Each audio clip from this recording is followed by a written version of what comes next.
Guy Live Daily News. For those of you that don't know, my name is Ethan. We are streaming on both Rumble, YouTube, and Kick. And so today we're going to be going over a new species of dinosaur that has been discovered from the late Triassic period, as well as a new species of dinosaur from the Cretaceous. So, from Sign News, new species of small ductile dinosaur identified in Morocco. Well, this is definitely extremely rare to hear because North Africa is not known, considering Morocco is over the northern part of the continent.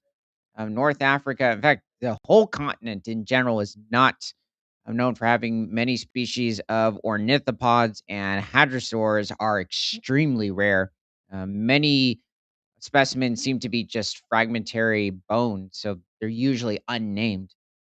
A new genus and species of dwarf Lambeosaurine hadrosaurid has come to light in Moroccan rocks dating to the late Cretaceous epoch, some 68 million years ago.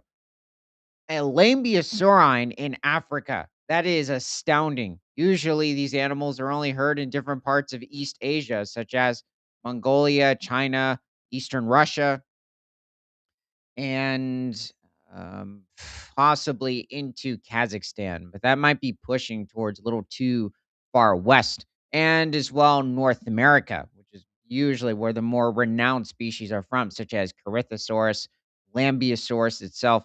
But over in Northern Africa, this definitely changes a lot. And also during the last 2 million years of the Cretaceous, about 68 million years ago, during the Maastrichtian stage of the Cretaceous. There still isn't any evidence for ceratopsians, such as relatives of Triceratops, but technically, Triceratops was existing over in North America at this point, and as well with T Rex. The other thing is any types of ankylosaur species, so the armored dinosaurs like Ankylosaurus, Euoplocephalus, and Tyrannosaurs themselves. So um, this is very unique. Yeah, as we can see in the picture, these animals are unidentified, and it's probably due to, or most of these animals, in many cases, just simply having fragmentary remains. Also, it doesn't seem to be that the animals didn't become very large in this area, probably because it wasn't necessarily a complete desert, but it didn't supply enough nutrition to create large animals weighing over 20 tons. Duck-billed dinosaurs or hadrosaurids were highly successful herbivores that staged a major radiation in the late Cretaceous epoch, say University of Bath paleontologist Nicholas Longrich and his colleagues. Hadrosaurs in general, they were a very um, large group of ornithopod dinosaurs. However, they didn't last for very long. What do you mean by large group? There was a wide variety of different genre as well as species. However, they only first evolved somewhere around 83 million years ago during the early Campanian stage of the Cretaceous, and then would go extinct at around 66 million years ago with the rest of the dinosaurs, or at least not including the avian dinosaurs, the birds. Um, but it is interesting. So we have evidence of a species of hadrosaur coexisting not with the short-armed tyrannosaurs, but with the short-armed bellysaur carnivores in the region, and also not coexisting with any species of ceratopsians. It's very odd. Now, there were different species of ornithopods further north, such as the elasmarians, such as Zalmoxes and Telmatosaurus, that did not coexist with different species of ceratopsians or ankylosaurs, tyrannosaurs either. However, one of them is a very distant relative of the true members of Hadrosauridae, and the other is a Hadrosauromorph, not necessarily an actual member, true member of Hadrosauridae. Hadrosaurids evolved in North America in the Turonian age, 94 to 90 million years ago. This might be referring to Hadrosauromorphs, possibly. Hadrosauridae doesn't pop up until somewhere around 83 million years ago. It's a very young lineage of dinosaurs for the Mesozoic era before dispersing into Asia and Europe. Let's see. So, speaking of the dinosaurs over in Northern Africa, let's bring up a larger sauropod. So Aegyptosaurus. So Aegyptosaurus.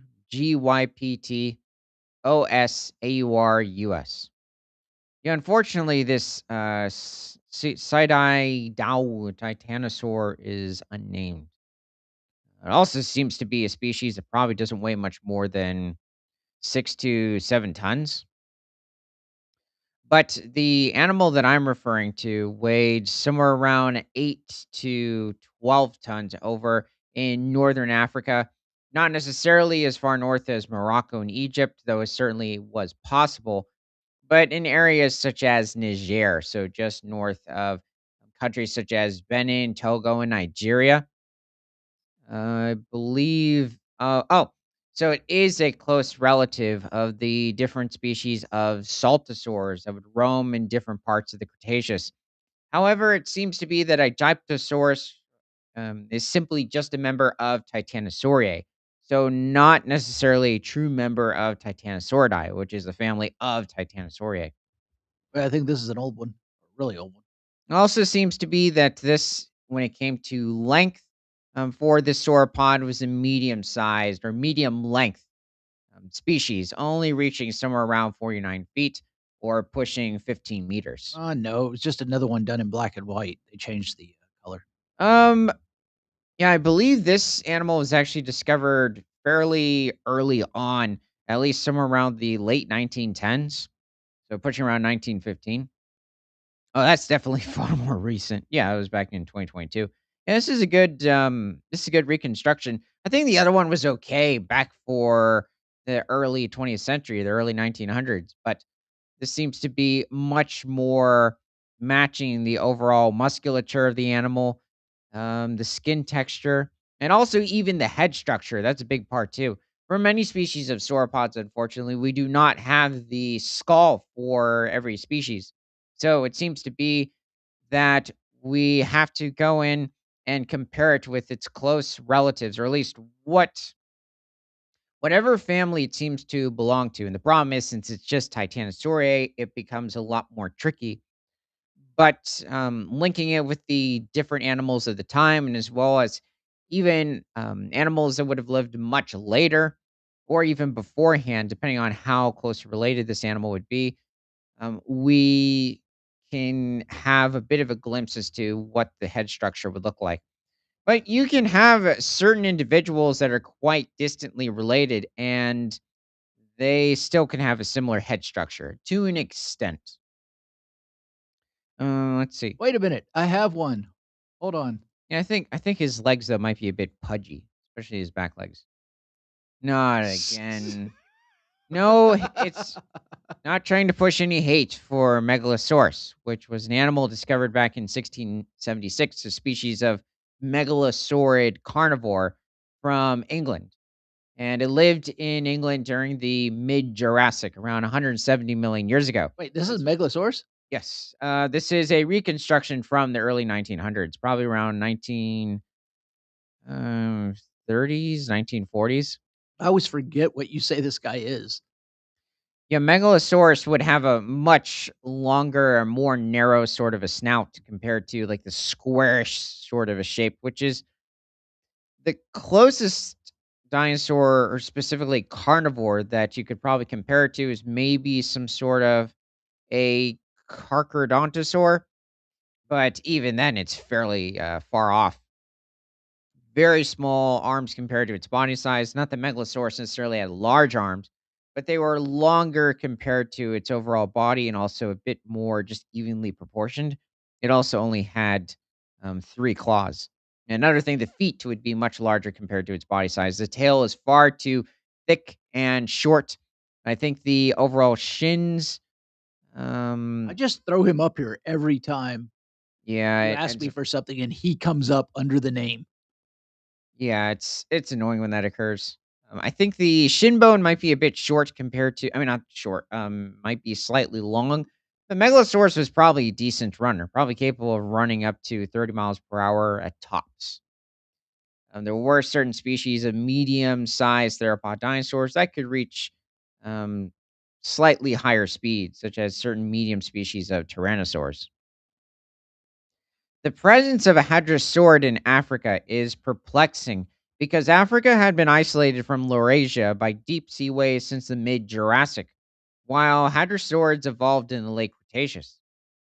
Yeah, it's just shocking. There have been earlier species of ornithopods from Africa over in earlier times of the Cretaceous, but not specifically a member of Hadrosauridae. There, I believe, have been certain fragmentary remains, but nothing like this. The resolution to the paradox appears to be that duckbills, specifically the hadrosaurs, swam or rafted to Africa. It is odd that they're referred to as duckbills. I mean, you could say in some instances it can make sense, but when you look at the structure of a duck's bill, any species of duck, and then you look at a hadrosaur. In fact, let's just pull them. I want to pull up two species. So one Ouranosaurus. So Ouranosaurus.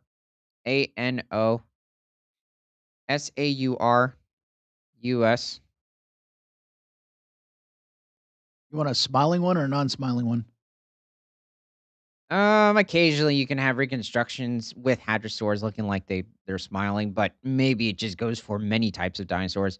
You can put up the smiling one, unless it's an AI one. Then no,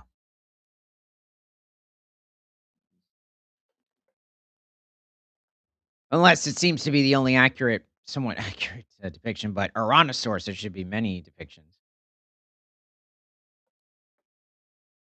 I don't know. Opinion. No, Okay. that Suchomimus in the back doesn't look bad, and there seem to have been some other iguanodontid. There's a Reddit one. It's from like Fallen Kingdom, or I mean, Jurassic World, Evolution, or Prehistoric Kingdom. We are getting a ton of AI ones now. I think his arms are a bit small compared to his body size. Seems to be a weirdly shaped head, unless it's changed in certain other reconstructions recently. Um, the sail, I mean, I don't know, it just seems a bit oddly proportioned. I'm not sure what to say about this. Honestly, I do not think it looks very good. I think also the feet are too small compared to its body size. Ouranosaurus was a species of ornithopod, so it was a pro-hadrosauromorph, proto-hadrosauromorph, Okay, here's a weird one. that lived over in different parts of Egypt somewhere around 110 to 115 million years ago, and coexisted with species of spinosaurs such as Suchomimus. This is no way. Is this the Ark Survival Evolved one? That is no. That's not good anyway. I'd say that the forearms now are far too long and the hind limbs are too short. Almost looks like somebody was trying to stick in a an older Spinosaurus reconstruction where they had the legs too like squinted down. Somebody took a picture of one. Um, well, I mean, from this instance, it actually doesn't seem to be a bad look. I think it's supposed to be a Sarcosuchus going after it, which is a species of crocodilomorph that did coexist with Suchomimus and Ouranosaurus during the early Cretaceous. Especially the oh, this isn't bad. I'd say this model is pretty good for an Ouranosaurus. They did have some of the most efficient chewing, or at least dental structure for chewing ferns, early flowers at this point in the Mesozoic era. They still weren't as efficient as some of the later true hadrosaurs, but they were very good for this time. It is also a member of the iguanodontid lineage of dinosaurs. This animal only reached somewhere around 26 feet in length. We're pushing somewhere around 8 meters and probably weighed maybe 2 tons. So it was a medium sized iguanodontid. I don't mind this individual. I think the thumb spikes on the forelimbs might be a bit large. I do like, though, they still gave the arms more of a somewhat musculature. Because Ouranosaurus probably didn't necessarily have extremely skinny forelimbs. There's still probably a bit of muscle on them. I think the hind feet to look a little too theropod-like. I still think it's an overall good, drawing. And then you have the cycads in the background. No, wait, those aren't cycads. It's some Almost other look like type of palm. palms. Yeah, it's not Okay, hitting me what kind. There are several different families of this guy's funny looking to me. palms in general. There's dwarf palms. Okay, this seems to be probably from Prehistoric Kingdom or Jurassic World Evolution. Far too robust forelimbs. I mean, geez, he's like a gorilla. Okay, that's not a good comparison. Not that I'm just comparing it with a mammal, but um, gorillas have longer forelimbs compared to their hind limbs, and he still has longer hind limbs compared to his forelimbs. But it's just the overall robustness. I mean, this is like, yeah, like a Popeye Tyrannosaurus, except he has very large, what, deltoids or shoulder muscles? And what is with his bill? That is just odd. I think what I was trying to say, oh, okay, let's bring up a Lambeosaur. So specifically Lambeosaurus. So we will now travel to Alberta, Canada. Lambeosaurus. Okay, we have a strange request. Bubba Sigma says, "Can you read I have cancer?"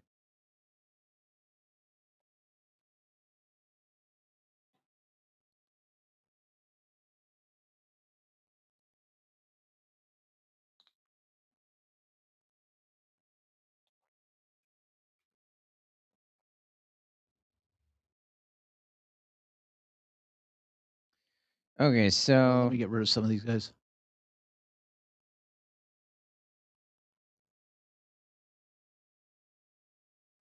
Okay, this is AI. huh, actually might have taken me a bit to notice. It's not a bad Lambeosaurus. I think the hind limb should be a little longer compared to its body size. I don't mind the forelimbs. I think they're pretty well defined, though the finger should be more like a hoof sort of a structure and not as separated as how it looks, at least for the two fingers in the middle. Well, that's interesting because this is a oops, wrong one. So the index and the middle finger. These look like hoofs. That's a better sort of depiction. I think the forelimbs might be a bit skinny, but certain species of hadrosaurs had quite skinny forelimbs compared to other types of hadrosaurs, especially the earlier guanodontids and certain older hadrosaur or even hadrosaur later into the Cretaceous. Hey, somebody painted this. They gave it hoofs too. Definitely gave that one a very long skin membrane. Oh yeah, I think I remember this from way back. Um, Yeah, they definitely gave it a very odd, almost like a rooster sort of a plumage, or maybe not a rooster, but no, that's what I think might resemble it. There's probably other birds. I don't mind it. I think it might be a bit wide, but it's very possible for hadrosaurs like Lambeosaurus to have that type of a look as well. Somebody drew this. I think his tail might be a bit thick, but it varied on the hadrosaur.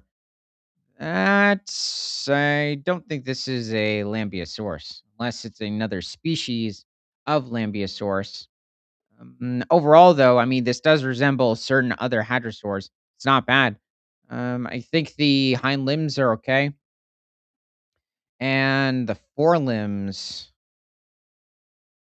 yeah, they seem all right. But not. You still have it to where the front feet aren't in a hoof-like structure. Somewhat of a hoof. You would still have it where two of the fingers would be somewhat separated from the others.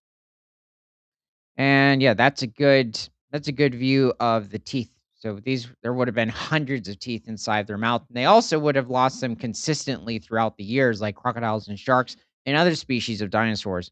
Not just I think many people that are familiar with dinosaurs consistently losing their teeth only view the theropods as having that type of adaptation, but the herbivores had this as well, and this would occur in different species of long-necked sauropods, the ankylosaurs, the horned ceratopsians, and the ornithopods as well. Okay, let's head back to what I was trying to get at, except this species was probably not the best one to compare it with. I think it's more visible in certain species like um, Edmontosaurus and Parasaurolophus. The beaks of those specific hadrosaurs, I think it was even shown in Ouranosaurus, would tilt towards the ground. That's not really something that you see in any species of duck. Now, with the lambeosaurs, it seems to be a bit more similar to a duck bill structure. But in many species of hadrosaurs, they would have tilted The way you downwards. said that was funny. Same thing for other iguanodontids. Okay, let's head back. Let's see. The newly described hadrosaurid species lived in Africa during the late Maastrichtian age of the late Cretaceous epoch, around 68 million years ago. Named Mincaria bata or beta, the dinosaur was relatively small, approximately 3.5 meters or 11.5 feet long. Well, I wonder if this is a juvenile or a younger individual of the Mincaria species of hadrosaur. Though, I mean, it seems to be with many of the species of dinosaur in the region that they didn't become very large, but considering how large the Abelisaurid or the relative of Carnotaurus is in Africa at this point, it, I would assume that this animal would have become much larger as well. There were smaller hadrosaurs, but they tend to have inhabited much smaller, like island sort of areas. So I'm guessing it's a juvenile. The species comes from the phosphate mines at Sidi Chinene, Morocco, the same locality that produced the Lambeosauri and hadrosaurid Anabiae odysseus, and is based on a partial skull. It belongs to Aranosaurini, a clade of Lambeosauri and hadrosaurids endemic to Europe and North Africa. Maybe it is a smaller species. It's probably referring to the no, wait a second. The animal thinking of, Tomatosaurus, is just simply a hadrosauromorph, not a member of the Lambeosaurid lineage of hadrosaurs.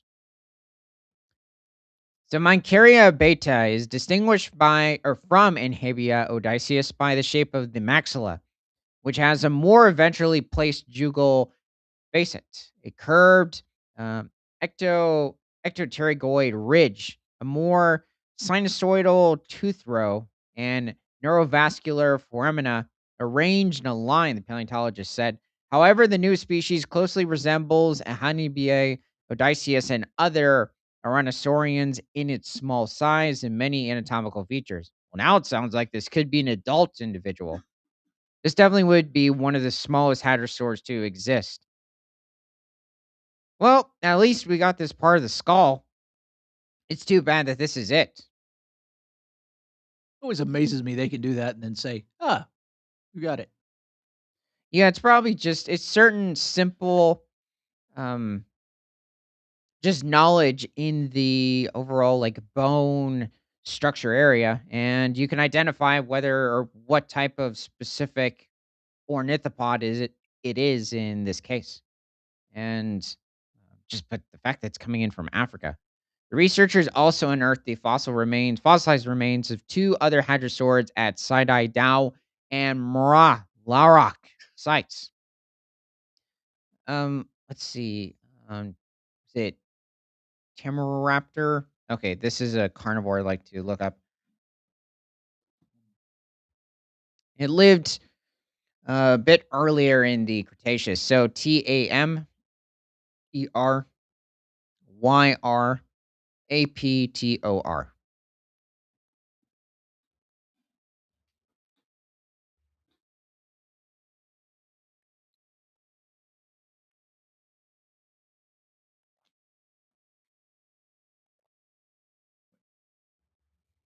Oh, did it not come up? It's not that.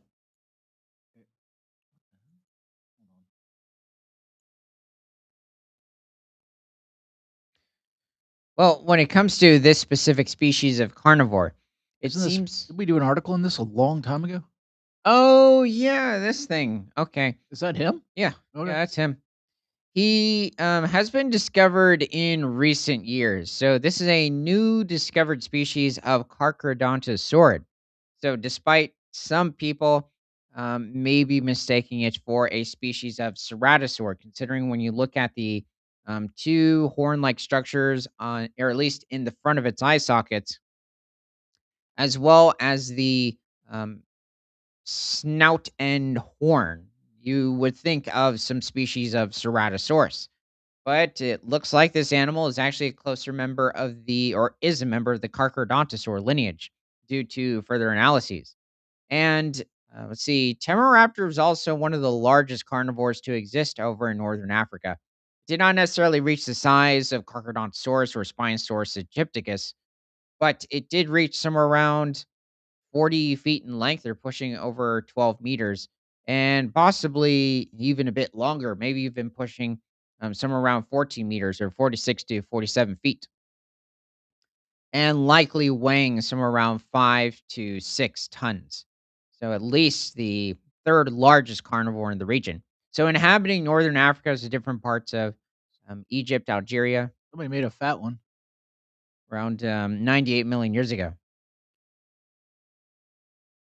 Um, I wouldn't say that it's fat. Maybe just a little extra bit of skin texture, but I think it's decently proportioned. I would say though that is a very small nest. It's a big question as to whether or not different species of dinosaurs, whether it's I'd say the carnivores, not so much the sauropods. Sauropods probably just dug an area like sea turtles and simply laid their eggs. Maybe they gently covered it over with dirt or sand. But theropod dinosaurs creating a little mound like that and then laying their eggs in that perfect circular row probably didn't occur. Maybe with certain species of smaller theropod dinosaurs where the mound was much larger compared to their size. But with the larger theropods, probably more similar to that of larger herbivores like sauropods in general, except it's likely that they stayed to look after the young. This is definitely an interesting depiction of this species of Carcharodontosaur. I'm wondering, it seems to be fighting off certain species of Abelisaurs in this instance. It might be Rugops, which existed over in northern Africa, which is also a relative of the Carnotaurus from late Cretaceous South America. But Rugops coexisted with Spinosaurus, Temaraptor during the early late Cretaceous, around 98 million years ago. They're probably feasting on like a young Egyptosaurus, or it could be even a Paralotitan, which is a much larger species of sauropod that existed in this region at the same time. Well, this is a good model. Those really are, or at least older, reconstructed Carcharodontosaur arms. It's like they're kind of thick and wide, but not necessarily very well defined. These days, with different reconstructions, you tend to see just more of like a musculature sort of differentiation, but not so much in this instance. He also seems to be missing a palm in general. I think his head really isn't that bad. I think the snout horn might be a bit far back. Wait, Um, somebody drew one. but it really is a Carcharodontosaurus, sort of a skull structure look. I think he has a bit too much neck muscle. That's almost like Tyrannosaur, like Spletosaurus or Tarbosaurus neck muscle. Huh. And he's got a Well, big smile. yeah, he's got lips. I think his horn should also maybe be a bit further down the snout, unless a certain other specimen has this type of a look for the horn. Probably wasn't used for defense, likely just for trying to intimidate other males, though it is a rather small horn. Um, I mean, it can still vary depending on the species. I mean, you can have it where that small of a display structure can actually cause quite an intimidation, especially if the animal also is very widely colored, which it looks like dinosaurs or it is likely because of how closely related they are to birds that dinosaurs could see in color. And this would go for every single species of dinosaur. Um, Possibly. Let's see. Huh. Well, I mean, I think it's a good reconstruction. Seems to be scarred. Probably got into a fight recently. Looks like they're trying to interpret another Tamaraptor, maybe some other species of predator, but I'm guessing that's what it would be, considering if it was a Spinosaur, there would likely, or the artist would have added more tooth marks. That'd be risky for a Spinosaur to do, though. but they didn't necessarily have an overall delicate skull structure. But I think it looked good. This is definitely a good Temaraptor look. Maybe the horn really. Oh well, okay. Never mind on that. Apparently, the horn is much further back. That original depiction or model, it might have been a painting. It looked like the horn was towards the front of the snout, like a ceratosaurus, and not further back towards at least the center of the skull or the top of the skull, which is a much more almost a bellysaur sort of a trait. And the bellysaurs, like Carnotaurus, were closely related to the Carcharodontosaurs. I don't see a horn on this guy. Oop, there he is. I think it's a model, like a toy model. I mean, it looks pretty good. They've got his lips and gosh, very wide, Carcharodontosaur arms. I think the rest of him though looks good. The legs look evenly proportioned. Can't see his feet though, but the head in general can barely see the horn. But I think I can see a little yellow area. At least it looks decent from here. Okay, let's finish off that article.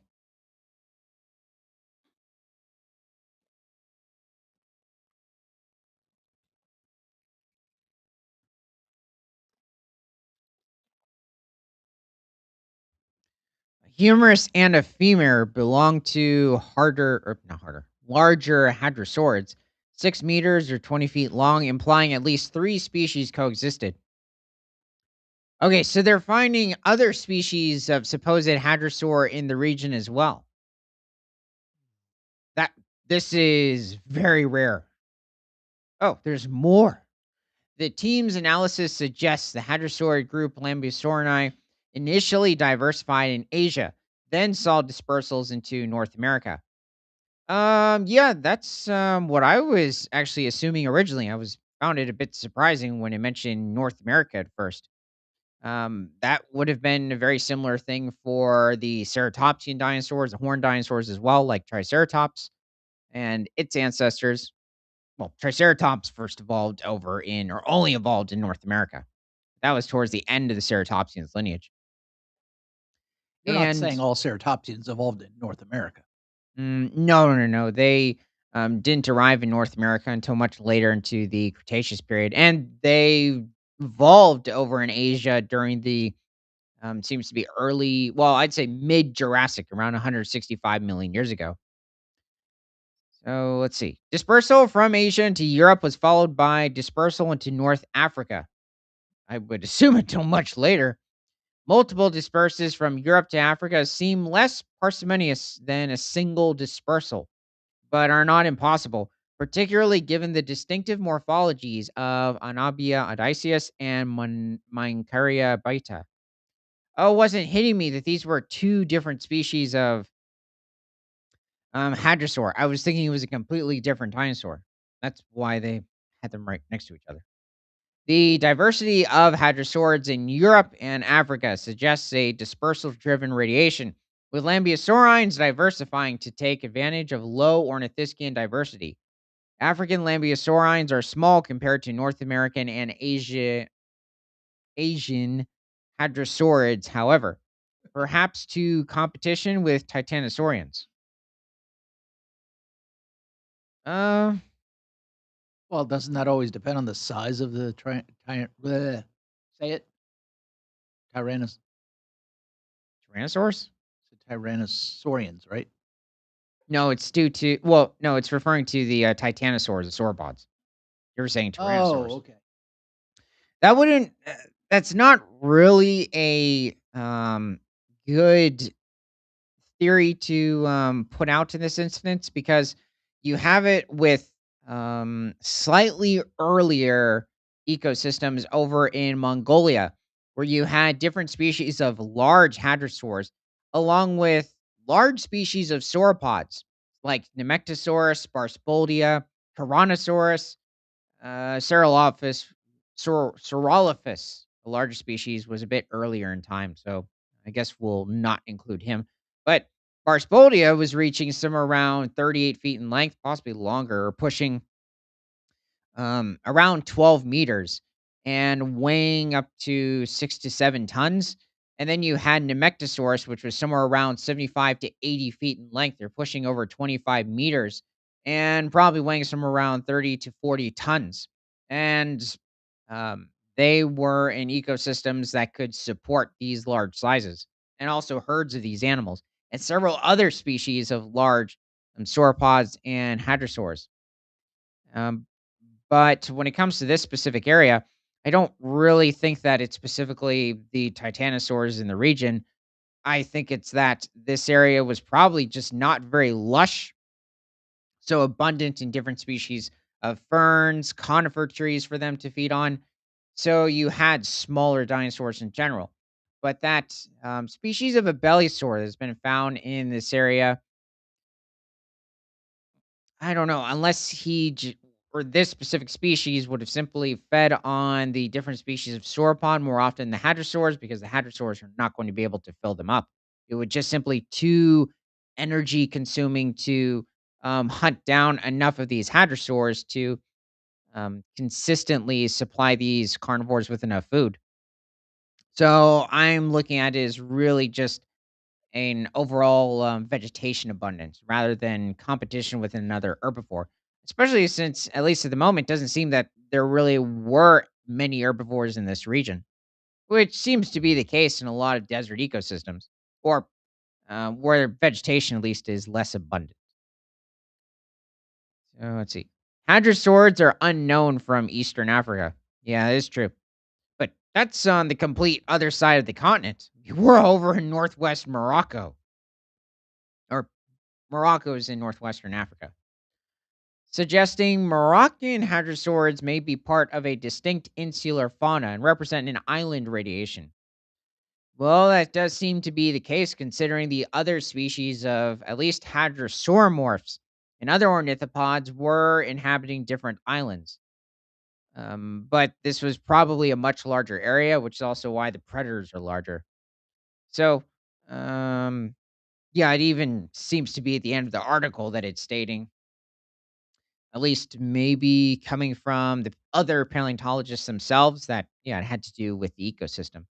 Okay, let's head over to the next discovery. So, from Sci News, new Triassic dinosaur species identified in New Mexico. Let's see where this takes us. A new genus and species of carnivorous Herrerasaurian. Woo! This is good to hear considering it's coming from the Triassic period, which is the only time in the Mesozoic era or the age of the dinosaurs that Herrerasaurs existed. I was wondering, well, maybe we had a early or mid Jurassic species of theropod dinosaur um, pop up, considering they are nearly non-existent when it comes to the fossil record. You only start to see species of theropods appear in New Mexico during the late Jurassic, or around 152 million years ago, with carnivores such as Ceratosaurus and Allosaurus, maybe even Torvosaurus. Has been described from an incomplete but well preserved skull found in northern New Mexico, the United States. So, northern New Mexico, guessing probably not necessarily adjacent to the Rocky Mountain region. Probably maybe even a bit further west.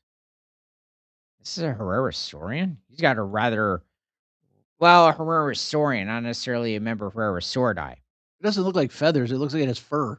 Yeah, it does. Like he has to shave. That's what I was Like, thinking. like it's just not even. Let's see. So the new dinosaur species roamed our planet around 201 million years ago during the Retian stage of the latest Triassic. Yeah, it's literally about to change into the Jurassic. So he's going to die off. Okay, so named Tychothorates buccolentus, it offers rare insight into a poorly understood moment in dinosaur history. Well, to accompany him, even though it's from a different lineage, let's look up another species of theropod that lived slightly earlier into the Triassic. Let's see. The Luctivinator. So Luctiavenator.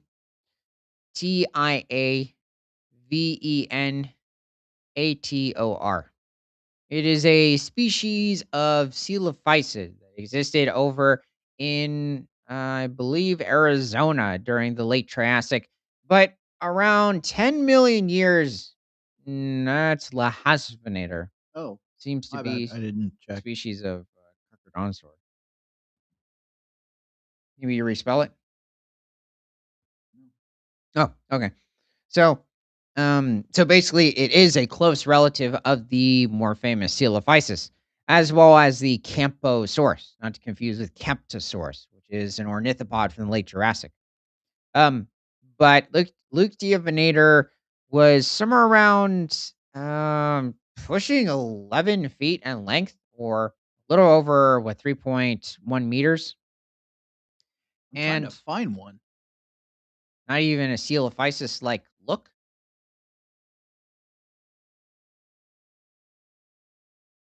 We can just look up Coelophysis. He's very similar in body structure. He's just simply much longer and probably weighs 2 to 3 times as much at least. Somewhere around 2 to 250 pounds, or a little over 100 kilograms. This was a much more heavily built species of coelophysid. Okay, let's put him in Coelophysis.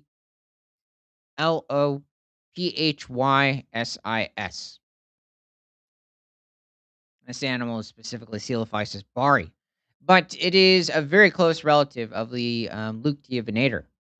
And see, Luctiovenator, yeah, inhabiting Arizona around 210 million years ago. I believe shortly after Coelophysis occurred, Coelophysis was over in Arizona, different parts of the southern American or the southern United States, but specifically more of like Texas and then further west. You don't find Coelophysis further east. So this would be a very similar skeletal structure, except it's less robust to the Lichtivinator. Coelophysis is fairly abundant in different Triassic quarries over in New Mexico. Wow, I haven't seen a Coelophysis this covered in feathers. Seems to be somebody's model. Wow, they give him very large eyes too. Almost like a shorter sort of a upper jaw compared to the bottom jaw, but it might be just the feathers and the more robustness of or the robust structure of the upper jaw.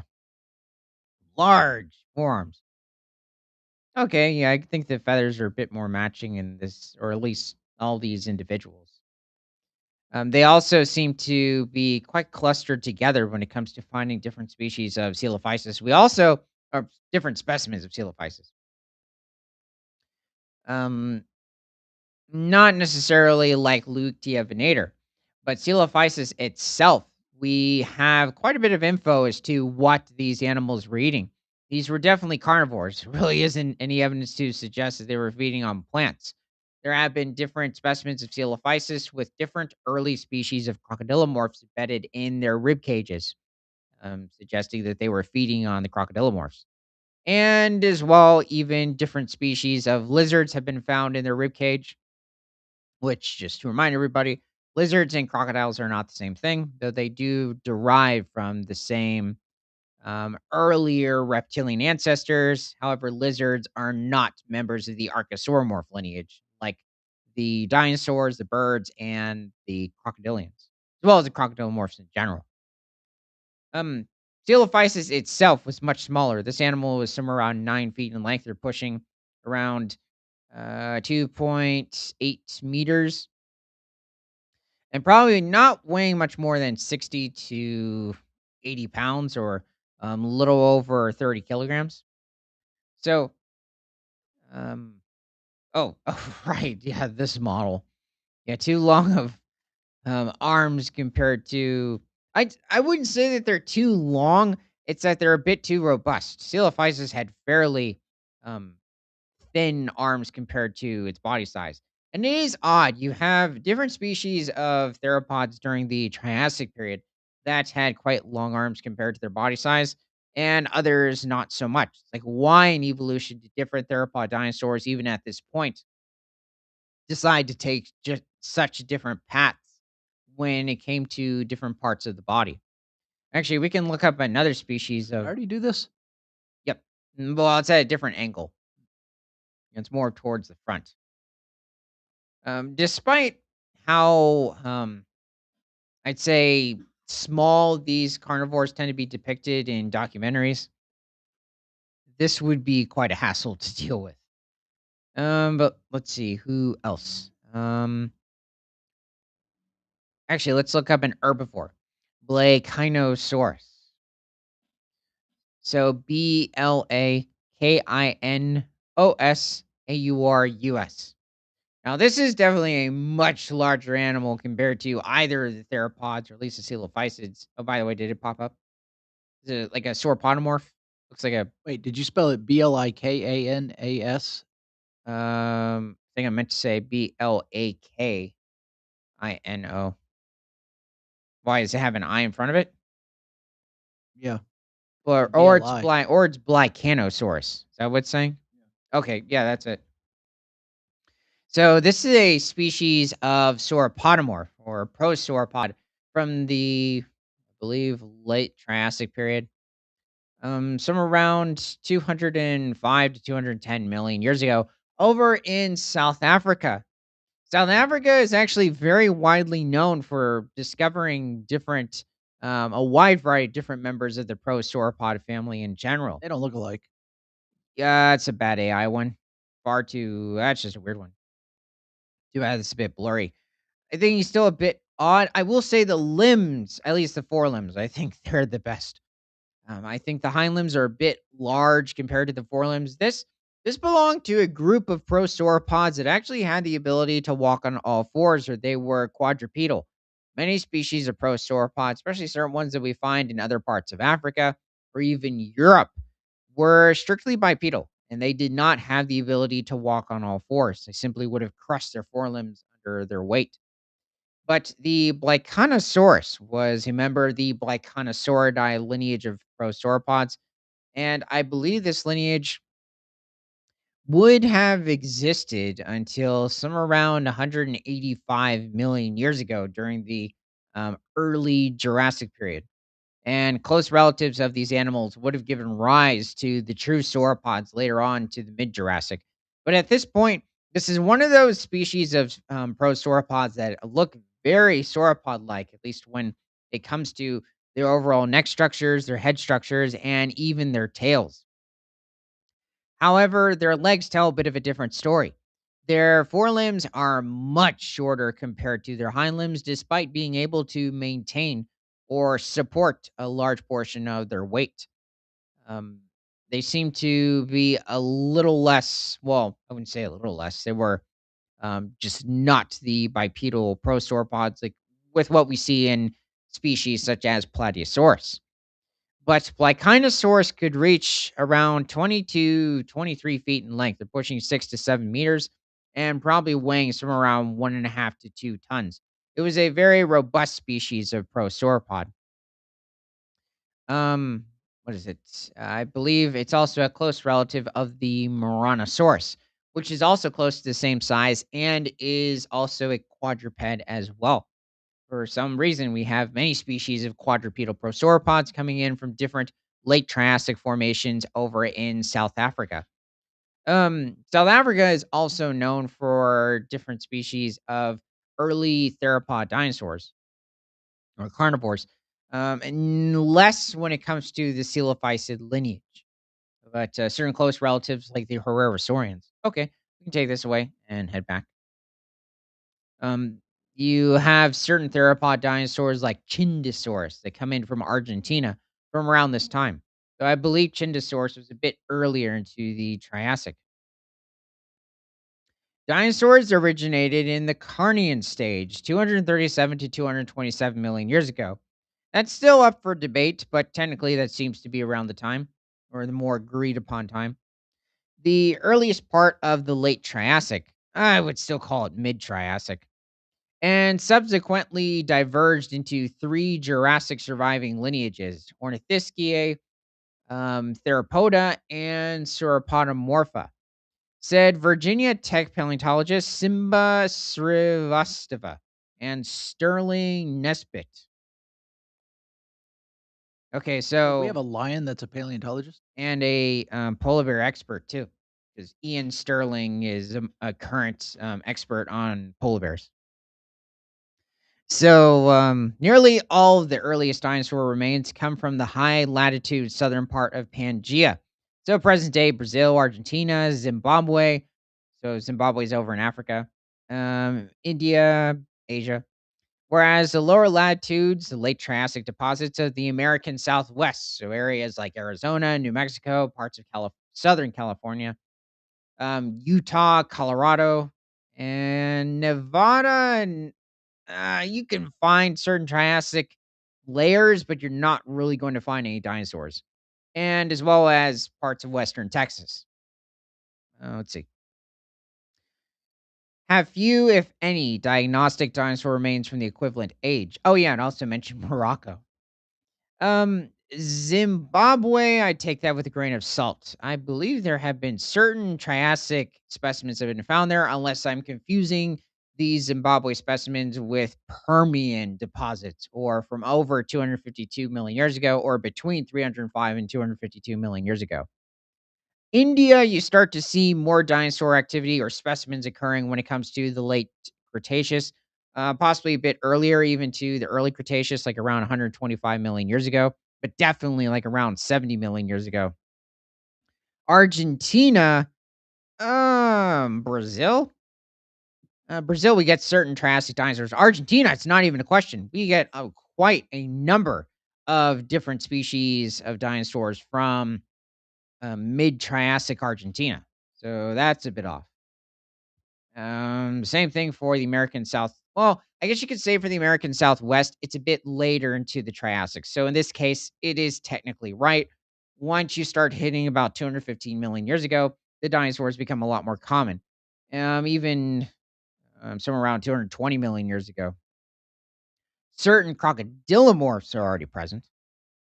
The fossilized remains of Tychotherates buccolentis, a mostly complete skull with a complete brain case and much of the skull roof, were found in 1982 in the Silophysis quarry in northern New Mexico. I think many people are somewhat familiar with they're familiar with Triassic dinosaurs to an extent. However, the Placerius quarry, but that has to do with a massive proto mammal that existed in the area, weighing over 2,000 pounds or pushing over 900 kilograms, um, around 220 million years ago. Coelophysis quarry technically dates to a bit later in time, to about 213 million years ago, and really only hosts a wide variety of Coelophysis and the animals that they fed on. Where was I getting on with? Oh, so this is quite interesting. So over 40 years, and they finally have been doing further analyses onto this specific species of Herrerasaurian. The skull itself measures about 22 centimeters or 9 inches in length and suggests a dinosaur with a relatively tall, narrow head. The skull shows that the species had massive cheekbones, a wide brain case, and probably a short, deep snout. Interesting, considering it's, long, tall, narrow head, and then a short, deep snout. So interesting, that model might be somewhat accurate, despite how bit ugly it is. It was the first time these characteristics had been seen in early dinosaurs. It has? Oh, well, depending on how far back we are referring to, maybe this is true. If it really is one of the earliest Rarasaurians, which first evolved from around 230 to 231 million years ago, indicating that they were constantly evolving. Well, I mean, this would um, pretty much account for any species of dinosaur or lineage of dinosaur. You could constantly see new changes in their morphology, their physiology. So, Tychotherates buccolentis belongs to one of the earliest evolving families of carnivorous dinosaurs called Herrerasauridae. This is not to confuse it with different species of Coelophysids or Coelophysoideae, which is a completely different lineage of theropods. The species is closely related to two Triassic dinosaurs, Tewa oh yeah, this guy, and Chindosaurus bryansamali.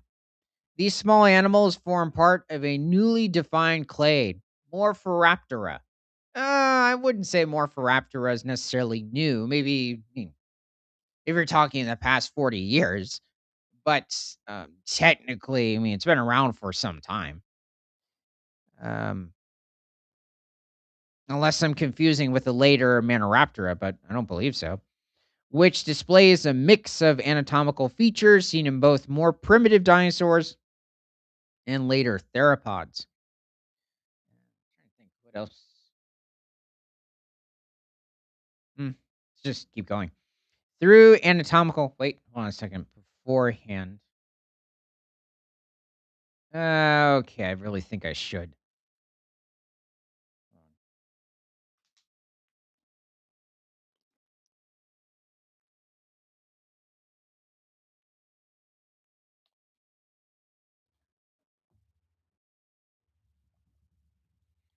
Okay, you know what? Let's pull them up anyway. Herrerasaurus. Herrera. So this is a member of specifically Herrerasauridae, and there have been a couple different species of Herrerasaurus that have been discovered. But Herrerasaurus is widely known from different areas of Argentina, I believe even Chile and Brazil.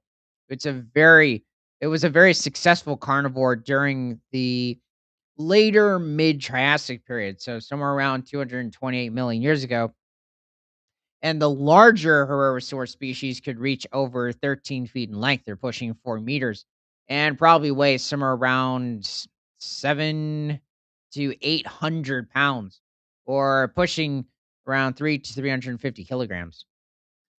And also had some of the more robust skull structures of theropods at this point.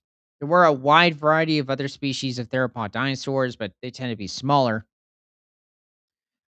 even as they approached this size, had much longer, more thin, narrow jaw structures. I think certain earlier depictions of Herrerasaurus make this animal out to not really have a very robust jaw structure, almost like just being delicate, like later species of Carnosaurs. And the Carnosaurs had not evolved yet. They really won't start showing up until the mid Jurassic, like different species or close relatives such as the Megalosaurs. But Herrerasaurus, was definitely feeding on some of the earlier prosauropods at this point. This wasn't like the Coelophysis where it's just feeding on different species of lizard. I mean, it likely did, especially when it was younger, or the smaller crocodilomorphs. In fact, it was probably hunting certain medium-sized or even larger crocodilomorphs. Big question as to whether or not this animal might have hunted in packs. And the same goes for a wide variety of smaller to medium-sized theropod dinosaurs, even the larger ones. I don't mind this model. I think it's from a much earlier reconstruction. It almost has that 1960s Deinonychus sort of depiction, or at least when John Ostrom, so the Dutch American paleontologist that discovered the Deinonychus raptor, which was used for the raptor models in Jurassic Park. Oh yeah, so I mean, he doesn't have lips, but this was one of the more typical reconstructions of Rherosaurus. You could even say for smaller species of Rherosaurus, this isn't a bad reconstruction. It's almost accurate. This guy doesn't have lips either. Oh, yeah. Um, we might have found certain skin fragments or preserved skin of Herrerasaurus. We do find there's a wide variety of different species of theropod dinosaurs in which we have found preserved skin. Not all of them, but it definitely has become a bit more common in recent discoveries. What is it? It's definitely also a very one of the smartest animals to exist at this point. And yes, it could hunt people. I mean, definitely, if it's going after larger species of prosauropods weighing up to a ton, it's definitely going to see people as a snack. There were different species or different lineages of prosauropods as well. That a wide variety of different species of theropod dinosaurs related to Herrerasaurus would have fed on, but specifically, it would have been quite narrowed down to a specific family like a specific family of prosauropods that Herrerasaurus might have focused on, as well as maybe other smaller species of carnivorous theropod dinosaurs. Okay, we can head back to the article. So where were we? Through anatomical comparison with other Triassic archosaurs and inclusion in phylogenetic analyses. Um, I mean, archosaurs could mean anything. Technically, a pterosaur is an archosaur. So this would refer to the small flying pterosaurs, such as like the Eudimorphodon, Patinosaurus during the Triassic and Jurassic periods. And they didn't reach much more than 2 feet in total wingspan, or pushing somewhere around zero point 0.6 meters. Probably only weighed maybe a couple of pounds or around a kilogram. But then you have different types of crocodilomorphs. Remember, I'm assuming that they're comparing it with other theropod dinosaur archosaurs. We support Tychotherites buccolentis as a new taxon of Saurischian dinosaur closely related to Tawahali. More broadly, we recover Tychotherites buccolentis as a member of Morphoraptora, a clade known exclusively from the Upper Triassic deposits of southwestern United States. Previously, scientists believed that by the latest Triassic, the earliest carnivorous dinosaur lineages had already disappeared, replaced by more advanced theropods. This was already occurring, I'd say, much earlier into the Triassic, where you had much larger carnivores evolving, specifically the dinosaurs, not the crocodilomorphs. And yeah, as you would reach further into the late Triassic, definitely as the Jurassic appeared, you were already having different species of theropod dinosaurs reaching well over 20 feet in length. They're pushing 6 meters and probably weighing around 1,800 to 2,000 pounds. They're pushing between um, probably 800 to 900 kilograms, and possibly even hunting in packs. Were they feathered? That's big question too. Many reconstructions recently have been adding feathers to many of these early species of theropod dinosaurs. I think in some cases even the proto dinosaurs. However, the presence of Tychotherites buccolentis suggests that some of these groups persisted much longer than expected, at least in low latitude regions of the ancient supercontinent Pangaea. That's not too surprising. This goes for a wide variety of different species of not just theropod dinosaurs, but even the herbivores in general.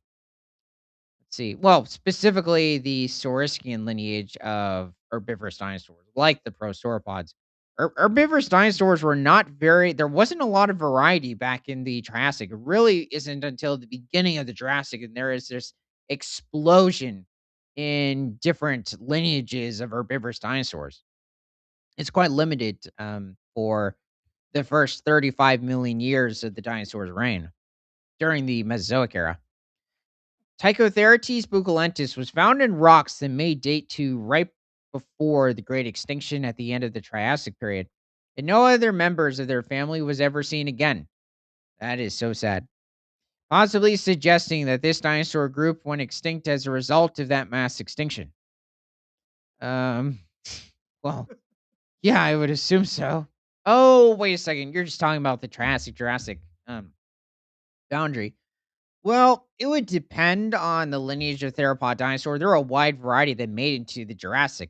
Either else, you wouldn't have had any larger theropod dinosaurs like Allosaurus all of a sudden evolve during the late Jurassic, or even Torvosaurus. But you could even refer to earlier in the Jurassic with animals like Dilophosaurus, Monolophosaurus. Let's see. This forces us to reconsider the impact of the end Triassic extinction as something that wiped out not just the competitors to dinosaurs, but some long-standing dinosaur lineages themselves. It was also the time when the last proto mammals went extinct, like different species of cynodonts, dicynodonts. So, like the tusked herbivores such as Placerius, even certain proto mammal carnivores, and different species of crocodilomorphs mysteriously went extinct as well, and certain dinosaur lineages too. But the dinosaurs and then the true mammals would continue, even different species of reptiles in general. So it is a big question as to why all of a sudden these other groups went extinct. The same would go for like not just the end, like Triassic Jurassic boundary, but even those several epochs throughout the Triassic period would see several small extinctions occur. And finally, because no Herrerasaurians have been found anywhere else this late in the Triassic, the area that is today the American Southwest may have been where they survived the longest and made their last stand. Um. Oh, wait a second. Was this over? I keep forgetting. Discovered in New Mexico. I keep thinking of specifically the Herrera swords from Argentina. Considering that's where many species of Herrerasaur come from. Well, thanks for joining. And from prehistoric to present, my name is Ethan. This is Creature Guy and Live Daily News. We are streaming on both Rumble, YouTube, and Kick. And remember that nothing is better than all animals all the time. Oh, and we're double streaming on YouTube. Oh, right. You're also double streaming on YouTube. And I guess we could start off with Happy International Herrera Sword Day.